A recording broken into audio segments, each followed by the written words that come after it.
Бүгінгі сабақтың тақырыбы Present Perfect Continuous. Present Perfect Continuous өткен шақпен осы шақты байланыстырушы. Яғни іс-әрекет өткен шақта басталды және де осы шақта әлі де жалғасып жатыр, немесе жаңа ғана әңгіме барысында аяқталған болса қолданамыз. Сөйлемнің құрылымына қарайық. Subject plus has been немесе have been. Яғни бұл екеуі бізде auxiliary verb, көмекші етістіктер. Одан кейін іс-әрекет, негізгі іс-әрекет ing формасында тұрады. For example, I have been playing. Мен ойнап жатырмын. Немесе she has been singing. Ол өлең айтып жатыр. Тағы басқа. Егер де бізде сөйлем негатив, яғни болмыс болатын болса, көмекші етістік have has-дан кейін not қойып қысқартамыз. Сонда I haven't been playing, she hasn't been singing болады. Келесі сұрақ болатын болса, сөйлемді have пен has бастайды. For example, have I been playing? Мен ойнап жатырмын ба? Has she been singing? Ол өлең айтып жатыр ма? Мысалға қарайық. I have been waiting here for 2 hours. Мен 2 сағат бойы күтіп отырмын. Яғни 2 сағат бұрын бастадым іс-әрекетімді, әлі де іс-әрекетім жалғасып жатыр. Мен әлі күтіп отырмын. Немесе we have been preparing for our exam since morning. Біз экзаменге, яғни емтиханға таңнан бері дайындалып отырмыз. Таңда morning бастадық, және де іс-әрекет әлі де жалғасып жатыр. Бұл жерде назар аударамыз for және since, яғни бұл екеуі іс-әрекеттің үстеулері. Яғни for бізде аралықты көрсетеді, 2 сағат бойы, ал since бізде көрсетеді іс-әрекеттің басталған точкасын. Таңнан бері, таңертең бастадық, әлі де іс-әрекет жалғасып жатыр. Егер бұл екеуін негативқа қоятын болсақ, I haven't been waiting for 2 hours. Мен 2 сағат бойы күтіп отырған жоқ. We haven't been preparing for our exam since morning. Біз таңертеңнен бері экзаменге дайындалып жатқан жоқпыз. Сұрақ болса, have you been waiting here for 2 hours? 2 сағат бойы күтіп отырсың ба? Yes, I have. No, I haven't. Have you been preparing for exam since morning? Таңертеңнен бері экзаменге дайындалып жатырсың ба? Yes, we have. No, we haven't. Сонымен present perfect'тің қолданылу аясы жаңа айтып өткендей, біріншісі іс-әрекет өткен шақта басталып, осы шақта әлі де жалғасып жатса, немесе өткен шақта басталып, осы шақта әңгіме барысында аяқталған болса.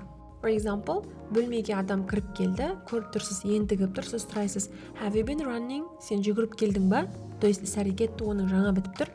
Сіз сұрайсыз, have you been running? Yes, I have. No, I haven't. Ал енді present perfect пен present perfect continuous'ты салыстырайық, екеуінің айырмашылығы, ұқсастығы қандай? Ең бірінші, present perfect аяқталған іс-әрекетті көрсетеді, және де оның нәтижесі осы шақта болады. Мысалға елестетейік, біз комнатамызды бояп жатырмыз, то есть басқа түске бояп жатырмыз.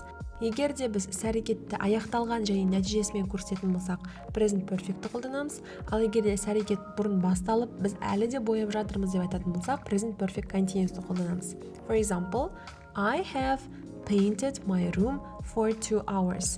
Мен 2 сағат бойы комнатымды боядым, және де ол қазір бітті.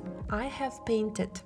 Іс-әрекетті бітіріп тұрмын, демек қазір бөлмем дайын, басқа түске боялған.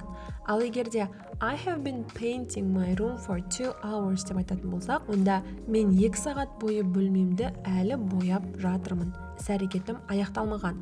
Демек present perfect ол көңіл бөледі нәтижеге, ал present perfect continuous көңіл бөледі іс-әрекеттің созылған уақытына. Және де бізде екінші жағдай, іс-әрекеттерді біз 2 топқа бөлеміз. Action verb, non-action verb.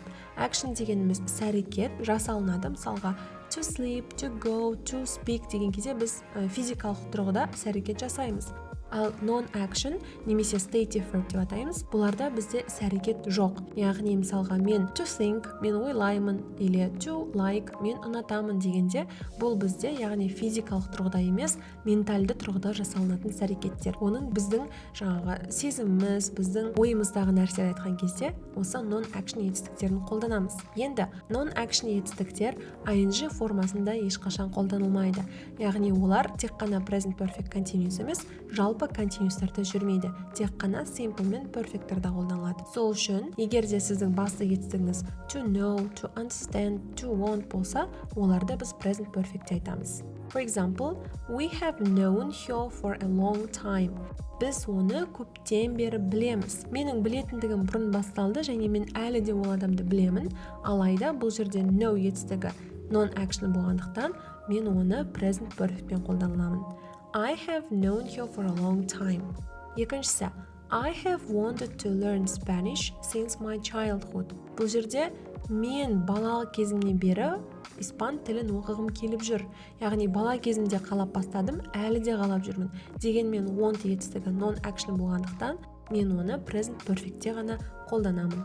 Кейбір жағдайда біз бір етістікті екі формада да қолдана аламыз, және де екі сөйлемнің де мағынасы бірдей болуы мүмкін. Ол етістіктер work және де live. For example, I have been working here for 20 years деп айтатын болсақ та, сөйлемнің мағынасы жаңаға бірінші мысалмен бірдей. Яғни екеуінде айырмашылық жоқ. Мен бұл жерде 20 жыл бойы жұмыс істеп жатырмын. Келесі, how long have you lived here? Сен бұл жерде қанша уақыттан бері тұрып жатырсың? How long have you been living here? Сен бұл жерде қанша уақыттан бері тұрып жатырсың? Дәл осы live пен work етістік екеуі де perfectте де continuous'та да қолданылғанда бірдей мағына береді. Сонымен бұл екеуінің ең алдымен құрылымы ерекше. Біреуінде ing-де тұрады етістік, біреуінде етістік үшінші формада немесе ed-де тұрады. Біреуінде етістік non-action, біреуінде action. Сонымен бұл екі шақтың айырмашылығы бүгінгі сабақта айтылды. Құрылымына назар аударыңыз және де сөйлемдегі контекстағы мағынаға назар аударыңыз. Сонымен бүгін сіздер талдадыңыздар present perfect continuous және present perfect continuous пен present perfect'тің айырмашылығы.